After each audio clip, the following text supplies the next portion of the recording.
नमस्कार मेरे प्यारे बच्चों, पीएनएस मेमोरियल ऑनलाइन क्लासेस में मैं पूजा सिंह आपका हार्दिक स्वागत करती हूँ। आज हम क्लास 9th के हिंदी काव्य का अध्याय 1 जो साखी है कबीरदास द्वारा रचित, उनके दोहे को हम लोग पढ़ेंगे। उनका पहला दोहा है कि सतगुरु हमसु रीझ कर एक कहा प्रसंग, अब बरस्या बादल प्रेम का भीज गया सब अंग। एक कहा कर लीजिएगा, एक कहा प्रसंग, कहा एक कहा प्रसंग, अब बरस्या बादल प्रेम का भीज गया सब अंग।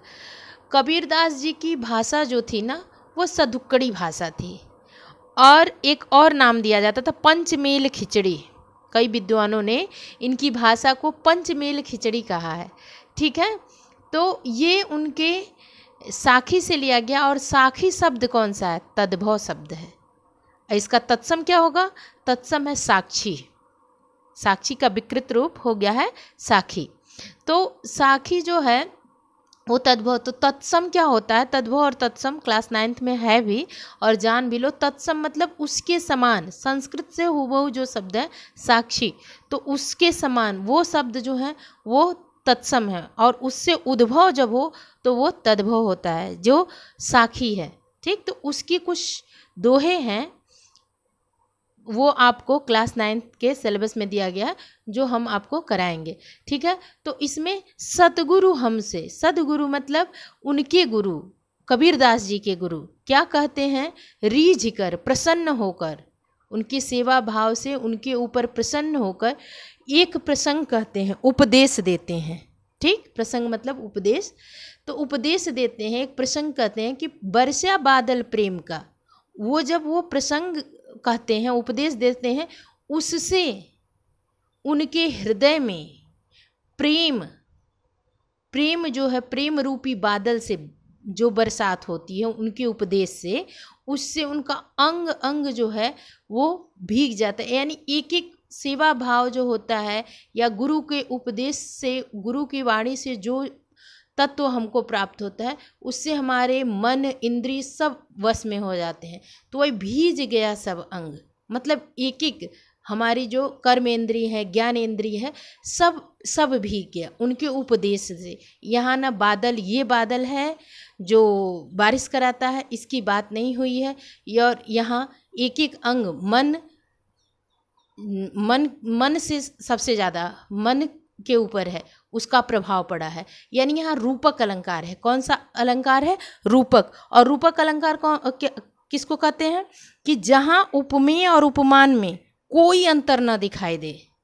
ठीक है, तो वहाँ रूपक अलंकार होता है। वही है बरसा बादल प्रेम का भीज गया सब अंग। ठीक है, तो अब आप लोग को समझ में आ गया होगा कि कबीरदास जी के गुरु उनके सेवा भाव से प्रसन्न होकर उनको एक उपदेश देते हैं।